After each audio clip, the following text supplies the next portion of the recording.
Hey guys, welcome to Prakash Leena Vlogs.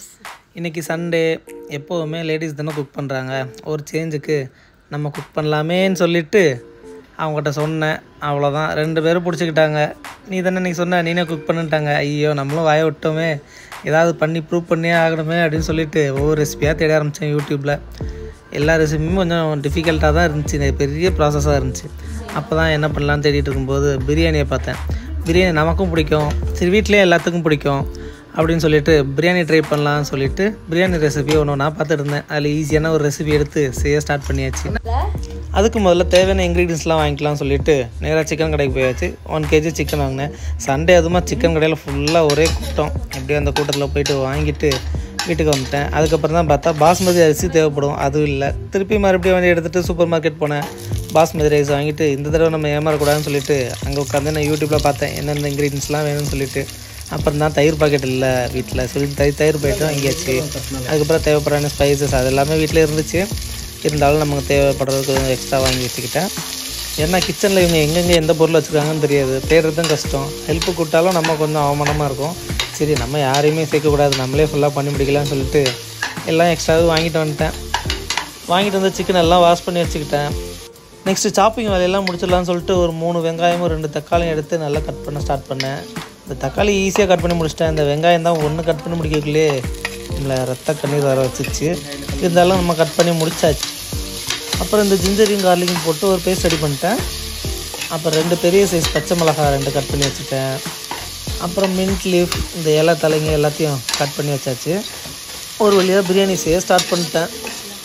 வீடியோவில் நிறைய தம் பிரியாணி தான் பார்த்தேன், ஆனால் நமக்கு தம் வந்து பிடிக்காது. அதனால் வந்து குக்கர்லேயே பிரியாணி பண்ணலாம்னு சொல்லிட்டு குக்கர் பிரியாணி ஸ்டார்ட் பண்ணிட்டேன். ஃபஸ்ட்டு இந்த ஹோல் ஸ்பைசஸ் எல்லா ஸ்பைசஸையும் போட்டு கொஞ்சம் நேரம் ஆயிலில் போட்டு வதக்கினேன். அதுக்கப்புறம் வட்டி வச்ச ஆனியன் எல்லாத்தையும் தூக்கி உள்ள தூக்கி போட்டு அதை கொஞ்சம் நேரம் நல்லா கோல்டன் ப்ரௌன் வரைக்கும் வதக்கிட்டு, அது கூட இந்த ஜிஞ்சர் கார்லிக் பேஸ்ட் அரைச்சது இருந்துச்சுல்ல, அதை அப்படியே தட்டி அதையும் கொஞ்சம் நேரம் வதக்கி, அப்புறம் கட் பண்ணி வச்சுருக்க தக்காளி போட்டு நல்லா மேஷ் ஆகிற வரையும் கொஞ்சம் வதக்கணும். அப்படியே வதக்கிட்டு இருக்கும்போது மேஷ் ஆகவே இல்லை. அப்போ தான் என்னென்னு போய்ட்டு எங்கள் அம்மாட்ட போய் கேட்டால் கொஞ்சம் உப்பு போட்டால் தான் மேஷ் ஆகுனாங்க. சரி, அவங்க ஹெல்ப் எடுக்கக்கூடாதுனாலும் இந்த மாதிரி சமயத்தில் தேவைப்பட்டுச்சு. அப்படியே எடுத்து கொஞ்சம் உப்பு போட்டுக்கிட்டேன். உப்பு போட்டு கொஞ்சம் நேரம் வதக்கிட்டு அதுக்கப்புறம் அதை கொஞ்சம் மூடி வச்சுட்டு திருப்பி ஓப்பன் பண்ணி பார்த்தா நல்லா மேஷ் ஆகிடுச்சு. நம்ம என்ன தான் தனியாக குக் பண்ணணும்னு நினச்சாலும் அவங்க ஹெல்ப் அப்பப்போ தேவைப்படுது. ஆனால் அவங்க கிச்சன் பக்கமே வரலையே, நான் தான் அவங்க ரூமில் போய் கேட்டு வந்துட்டு இருந்தேன். இந்த தக்காளி வதங்குதோ இல்லையோ, நான் வதங்கிட்டேன் இதை வதக்கிறதுக்கு இல்லை. அதுக்கப்புறம் கொஞ்சம் மூடி வச்சாச்சு. மூடி வச்சுட்டு ஓப்பன் பண்ணி பார்த்தா செம்மையாக வதங்கி இருந்துச்சு.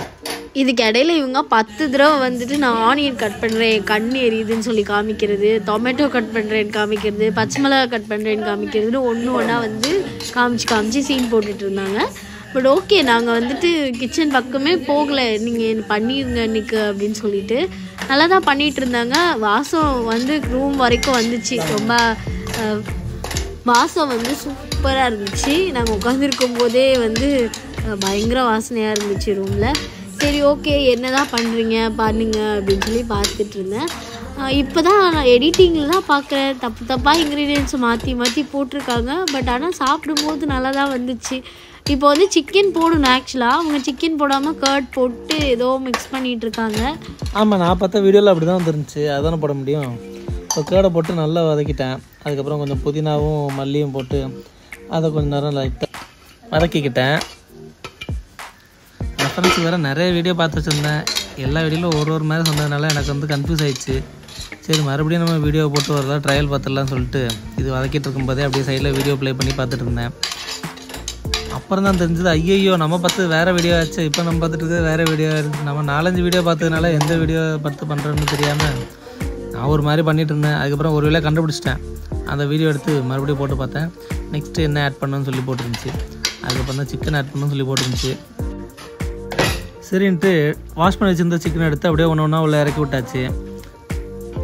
எப்பவுமே சிக்கன் பிரியாணி ஒரே விசிலாக தானே, ஒரே கண்டினியூஸாக வந்து 4 விசில் அந்த மாதிரி வச்சு தானே பண்ணுவாங்க அப்படின்னு சொல்லிட்டு பார்த்தா, இதில் வந்து எப்படின்னா இந்த மெத்தடில் சிக்கனை தனியாக ஒரு 2 விசில் வச்சு பண்ணிவிட்டு அதுக்கப்புறம் தான் நம்ம ரைஸ் ஆட் பண்ணி பண்ணணும். அந்த மாதிரி இருந்துச்சு.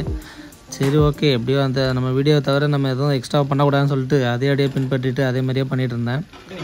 குக் பண்ணி ஸ்டார்ட் பண்ணி ஒரு 1/2 மணி நேரம் கூட ஆகலை. அதுக்குள்ளே இங்கேருந்து 2 பேரும் வந்து எட்டி பார்த்துட்டு போகிறாங்க என்ன நடக்குதுன்ட்டு. யாரும் உள்ள அலௌடு கிடையாதுன்னு சொல்லிட்டு 2 பேத்தையும் நீங்கள் போய் ரெஸ்ட் எடுங்க, நான் பார்த்துக்கிறேன்னு சொல்லிட்டு பண்ண ஆரம்பிச்சிட்டேன். இதுக்கு இடையில நான் ஒரு 2-3 தடவை வந்து பார்த்துட்டு இருந்தேன் என்னதான் நடக்குது இந்த கிச்சனில் அப்படின்னு சொல்லிட்டு. கிச்சனுக்குள்ளே அலோவ் பண்ணவே இல்லை, என்ன நடக்குதுன்னே எனக்கு தெரியல. ஆனால் வாசம் மட்டும் நல்லா வந்துட்டு இருந்துச்சு. என்னென்னவோ மசாலா எடுத்து போட்டுட்ருக்காங்க. எப்போவுமே ஏதாச்சும் குக் பண்ணுறேன் அப்படின்னு சொல்லிட்டு கிச்சனுக்கு வந்தாலே வந்து கிச்சனை மெஸ்ஸி ஆக்கிடுவாங்க. ஆனால் வந்து இன்றைக்கி சேனலுக்கு வீடியோ எடுக்கிறாங்க அப்படின்னு சொல்லிட்டு ஸ்பைசஸ்லாம் வந்து கரெக்டாக வந்துட்டு அரேஞ்ச் பண்ணி இந்த கப்லெல்லாம் போட்டு அழகாக வச்சுருந்தாங்க. இதை மட்டும் நான் இங்கேருந்து பார்த்துட்டு இருந்தேன். பட்டு இப்போ வீடியோவில் பார்க்கும்போது தான் தெரியுது எப்படிலாம் இவங்க சமைச்சிருக்காங்க அப்படின்னு சொல்லிட்டு. அவுட்புட் நல்லா இருந்துச்சா அதை தான் பார்க்கணும். அதுக்கப்புறம் என்னென்ன ஸ்பைசஸ் போட்டேன்னா கொஞ்சம் 1 ஸ்பூன் வந்து சில்லி பவுடர் போட்டுக்கிட்டேன். அதுக்கப்புறம் கரம் மசாலா போட்டேன். அதுக்கப்புறம் கொரியாண்டர் மசாலா கொஞ்சம் போட்டேன். அதுக்கப்புறம் மஞ்சள் தூள் அது கொஞ்சம் போட்டுக்கிட்டேன். இது எல்லாத்தையும் போட்டு நல்லா சிக்கனை கொஞ்சம் நேரம் வதக்கிட்டு அதுக்கப்புறம் குக்கரில் மூடி போட்டு 2 விசிலுக்கு வச்சாச்சு. அதுக்கப்புறம் 2 விசில் வந்ததுக்கப்புறம் பார்த்தா கொஞ்சம் நல்லா சிக்கன் வெந்துருந்துச்சு. அதுக்கப்புறம் நம்ம அதுக்கு முன்னாடியே வந்து நாங்கள் என்ன பண்ணிட்டோம்னா பாஸ்மதி ரைஸ் வந்து ஒரு 1/2 அன் ஹவர் வந்து ஊற வச்சுட்டேன். நல்லா வாஷ் பண்ணி எடுத்து ஊற வச்சாச்சு. இந்த விசில் வந்ததுக்கப்புறம் அந்த ப்ராசஸ் ஸ்டார்ட் பண்ணிடலாம்னு சொல்லிட்டு மறுபடியும் எடுத்து வச்சுட்டேன். நான் ப்ரிப்பரேஷன் பண்ணும்போது இந்த வேலையும் பண்ணி வச்சிட்டேன் ஒரு பக்கமாக. அதுக்கப்புறம் தான் புரிஞ்சது இந்த 2 விசில் முன்னாடியே வச்சு எடுக்கிறது. சிக்கன் ஒரு 75% குக் ஆகிடுச்சு. நெக்ஸ்ட் டைம் நம்ம ரைஸ் போட்டு பண்ணும்போது அது ஒரு 2 விசில் வச்சா போதும். ஸோ வந்து எல்லாமே நல்ல ஈக்குவலாக குக் ஆகிருக்கும், ரொம்ப குழஞ்சும் போயிருக்காது. அந்த மாதிரி தான் வீடியோவில் சொல்லியிருந்தாங்க. நானும் அதே ஃபாலோ பண்ணிட்டு நம்ம வந்து ஒரு 1.5 கப்பு வந்து அரிசி எடுத்தேன். அதுக்கு வந்து நான் பார்த்திங்கன்னா ஒரு 2.25 கப்பு தண்ணி எடுத்து சேர்த்துக்கிட்டு அதுக்கப்புறம் வந்து நல்லா அதை மிக்ஸ் பண்ணி விட்டுக்கிட்டேன். மசாலாலெல்லாம் நல்லா மிக்ஸ் பண்ணி விட்டுட்டு அப்புறம் கொஞ்சம் இந்த மாதிரி கொதிக்கிற ஸ்டேஜ் வந்தோடனே நம்ம ஊற வச்ச அரிசி எல்லாத்தையும் நல்லா இதில் வந்து ஃபுல்லாக உள்ளே போட்டாச்சு. கொஞ்சம் அந்த மாதிரி உள்ளே ஃபுல்லாக போட்டு பார்த்திங்கன்னா தண்ணியும் கரெக்டான லெவலுக்கு தான் இருந்துச்சு. அந்த மெஷர்மெண்ட்டை கரெக்டாக எடுத்து அந்த லெவலுக்கு தான் இருக்குது.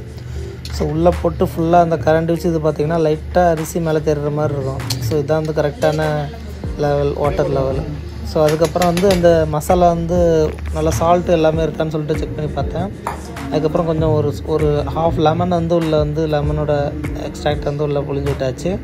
அதுக்கப்புறம் கொஞ்சம் கொத்தமல்லி எடுத்து போட்டுக்கிட்டேன்.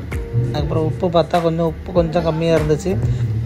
பிரியாணி மெத்துக்கு பார்த்திங்கன்னா எப்போவுமே உப்பு வந்து கொஞ்சம் லைட்டாக தூக்கலாக இருக்கிற மாதிரி இருக்கணும். அப்படின்னா தான் நம்ம வந்து ஃபுல்லாக குக் ஆனதுக்கப்புறம் பார்த்திங்கன்னா கரெக்டாக அரிசிலெல்லாம் செட்டில் ஆகி உப்பு கரெக்டான லெவலுக்கு வரும். ஸோ நீங்கள் ஒரு மாஸ்டர் ஷெஃப் மாதிரி பேசிகிட்டு இருக்கீங்க. நானும் என்னோடய வியூவர்ஸ் சொல்லணுமேனு அதை சொன்னேன். என்ன இருந்தாலும் அதுதானே முக்கியமானது, உப்பு தானே. உப்பு கரெக்டாக இருந்தால் தான் எல்லாமே சூப்பராக இருக்கும். ஸோ நான் அதை இந்த இடத்துல கொஞ்சம் பதிவு பண்ணிக்கிட்டேன். அதுக்கப்புறம் பார்த்திங்கன்னா நல்லா லைட்டாக அந்த மாதிரி கொதிக்கிற மாதிரி ஸ்டேஜ் இருக்கும். அந்த ஸ்டேஜில் ப்ரெஷர் குக் பண்ணிடலாம் சொல்லிவிட்டு அந்த ப்ரெஷர் குக்கர் மூடி எடுத்து போட்டு ஒரு 2 விசிலுக்கு அப்படியே வச்சாச்சு. அந்த விசில் வைக்கிற டைம் தான் வந்து நமக்கு வந்து ஓப்பன் பண்ணால் எப்படி இருக்குமோன்ட்டு ஒரு மாதிரியாக இருந்துச்சு. ரிசல்ட் நல்லா வரணுமே சொல்லிவிட்டு நான் அப்படியே திங்க் பண்ணிகிட்டே இருந்தேன். கரெக்டாக 2 விசில் வந்தோன்னா ஓடி வந்து அந்த விசில் இதெல்லாம் இறங்கினதுக்கப்புறம் ஓப்பன் பண்ணி பார்த்தா யம்மியான பிரியாணி ரெடி ஆகிடுச்சு. நான் எக்ஸ்பெக்ட் பண்ணதோட நான் பார்த்த ரெஃபரன்ஸில் இருக்க மாதிரியே சூப்பராக வந்துருந்துச்சு. நான் கூட கொஞ்சம் குழஞ்சிருமோ இல்லைனா ஏதாவது சொதப்பிடுமோன்னு சொல்லிட்டு பயந்துட்டு இருந்தேன்.